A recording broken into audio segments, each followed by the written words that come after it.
नमस्कार दोस्तों, मैं फिर लाई हूँ भूतिया हवेली का दूसरा और अंतिम भाग। आइए सुनते हैं। देख, अब तू अपनी बकवास बंद कर। ऐसे करके तू खुद भी डर रहा है और मुझे भी डरा रहा है। वहीं बाकी के सब लोग भागकर वापस से बस में चले जाते हैं। वहाँ अब आकाश और वेदांत ही अकेले बचे थे।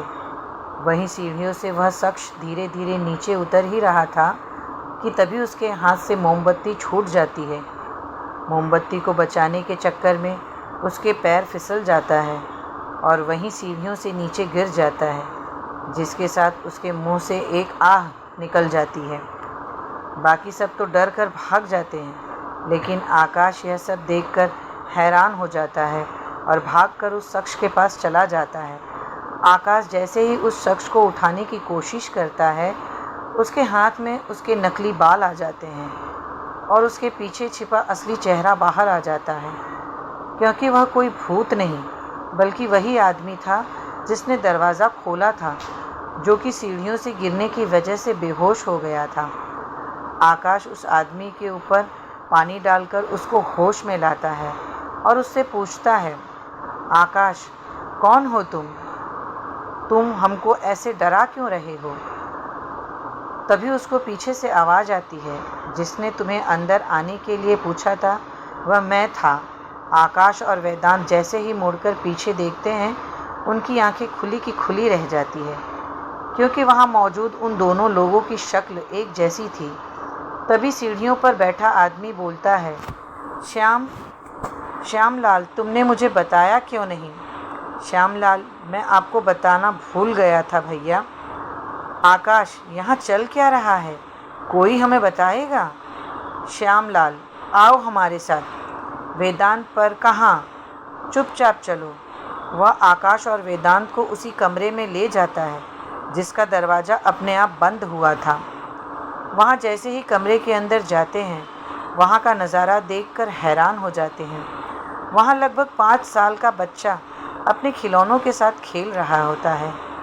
तभी पीछे से श्यामलाल बोलता है, यही सोच रहे हो ना तुम, यह बच्चा कौन है और यहाँ क्या कर रहा है?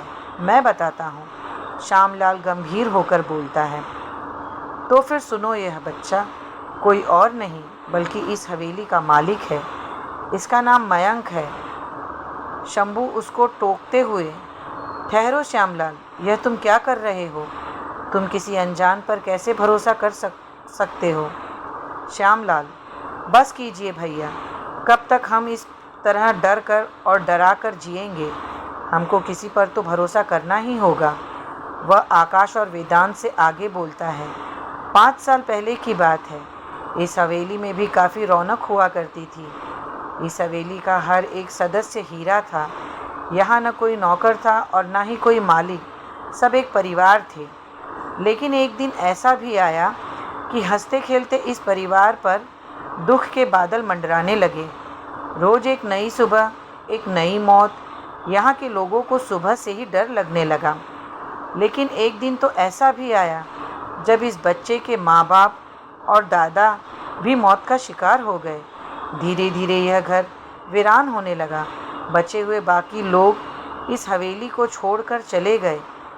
बचे थे तो हम बस 4 लोग। वेदांत, आप तो बस 3 हैं, फिर 4 कौन? श्यामलाल, इस हवेली की शान हमारे मालिक इस बच्चे के दादा रघुवंश सिंह, जो इस हवेली की रीढ़ की हड्डी थे। लेकिन अपने परिवार को इस तरह मरता देख उन्हें मानो सदमा लग गया हो। लेकिन उसके बावजूद वह अपने पोते का बहुत ध्यान रखते थे। वह उसको काफ़ी प्यार करते थे और कहीं ना कहीं वह समझ चुके थे कि शायद वह अब ज़्यादा दिनों तक ज़िंदा नहीं रहने वाले हैं। एक दिन की बात है, भैया जब उनके कमरे में जाते हैं तो वह देखते हैं कि सुबह के 10 बज चुके थे और मालिक अभी तक सो ही रहे थे। ऐसा पहले कभी नहीं हुआ था। भैया घबराकर मुझे बुलाते हैं। जैसे ही मालिक के कमरे में गया तो मैंने देखा मालिक बेसुध होकर उस बिस्तर पर सो रहे थे। मैंने और भैया ने उन्हें उठाने की कोशिश की, लेकिन वह नहीं उठे। हमने डॉक्टर को बुलाकर जब उनकी जांच करवाई तो डॉक्टर ने उन्हें मरा हुआ बता दिया। यह खबर सुनते ही भैया को सदमा सा लगा और वहीं खड़े खड़े ज़मीन पर गिर गए। मुझे कुछ समझ नहीं आ रहा था, आखिर यह सब क्या हो रहा है। हंसता खेलता यह परिवार हमारी आंखों के सामने ही उजड़ गया। मेरी नज़र मालिक के हाथ में मौजूद एक कागज़ पर जाती है। मैंने उनके हाथों से वो कागज़ निकाला और उसको पढ़ने लगा।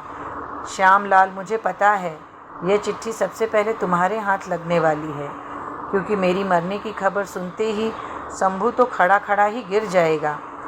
इसलिए अब इससे जो भी लिखा है उसको बड़े ध्यान से पढ़ना। मैं अपनी इस हवेली को अपने पोते मयंक के नाम उस दिन ही कर चुका था जिस दिन उसका जन्म हुआ था, लेकिन जब तक मैं ज़िंदा था वह हवेली मेरी थी। मेरे मरने के बाद यह हवेली मयंक की होगी। लेकिन एक बात हमेशा याद रखना कि इस बात के बारे में किसी को कानों कान खबर नहीं पड़नी चाहिए, क्योंकि मेरे भाई वीरेंद्र के बेटे बहू की नज़र इस हवेली पर है। तुम्हें जल्द से जल्द मयंक को कहीं सुरक्षित जगह छिपाना होगा और उसी के साथ तुम्हें हवेली में कुछ ऐसा करना होगा कि सबको विश्वास हो जाए कि इस हवेली में जितने भी लोग थे वह मर चुके हैं, यहाँ तक कि मयंक भी।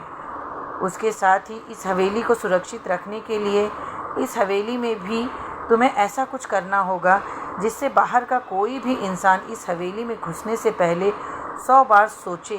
मुझे पता कि तुम दोनों यह सब कैसे करोगे, लेकिन आज से मयंक तुम्हारे हवाले है। तुम्हें उसका बहुत अच्छे से ख्याल रखना है और इस काबिल बनाना है कि इस हवेली के ना रहते हुए भी वह खुद के पैरों पर खड़ा हो सके, वह किसी हवेली का मोहताज ना रहे।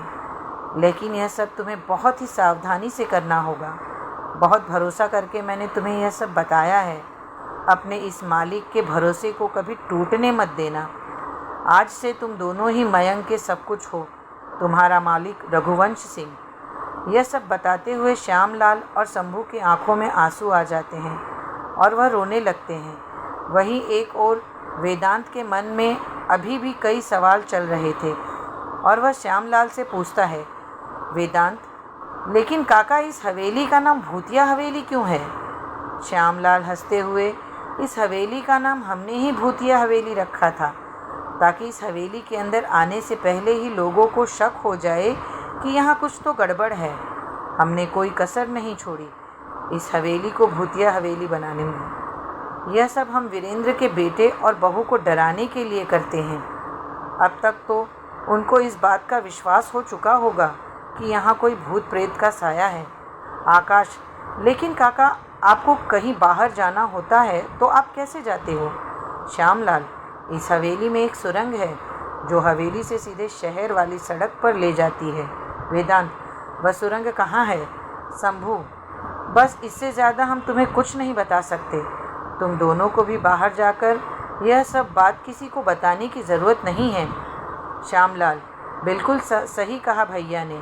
तुम्हें सब कुछ पता चल गया था, इसलिए हमारे पास और कोई रास्ता नहीं था। लेकिन तुम्हें इस बात को यहीं भूलकर जाना होगा। बाहर बस में बैठे लोगों को तुम्हें यही बताना होगा कि अंदर भूत है, उससे ज़्यादा कुछ नहीं। शंभू, पता नहीं क्यों हमने तुम्हें यह सब बात बताई, लेकिन जितना तुम्हें समझ पा रहे हैं तुम यह सब किसी को नहीं बताओगे। आकाश, बिल्कुल ठीक समझा आपने काका। यह हमारा वादा है कि आपने जो कुछ बताया वह इस हवेली से बाहर नहीं जाएगा। वह सब बात कह ही रहे होते हैं कि वेदांत आकाश से बोलता है, लगता है हमको यहाँ से चलना चाहिए। बस में सब हमारा इंतज़ार कर रहे होंगे, कहीं उन्हें शक ना हो जाए। आकाश, ठीक है काका, हम अब चलते हैं। आप अपना और मयंक का ध्यान रखना, और यह मेरा और वेदांत का नंबर है। आपको कभी भी ज़रूरत पड़े हमें फ़ोन कर लीजिएगा। श्यामलाल, ठीक है बेटा, हम तुम्हारी मदद करना चाहते हैं पर कर नहीं सकते, हमें माफ़ करना।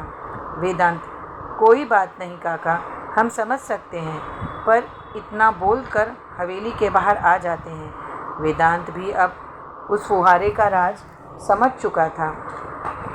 इस बार वह बाहर आकर बस में सो रहे लोगों को जमा कर उन्हें बस से नीचे उतार देते हैं। और बस के सभी टायर बदल कर सुबह होते ही उस हवेली के राज को राज ही बनाकर वहाँ से चले जाते हैं अपनी मंजिल की ओर। इसी के साथ इस कहानी का अंत होता है। मैं फिर मिलूँगी आपसे एक नई कहानी के साथ। तब तक के लिए नमस्कार दोस्तों।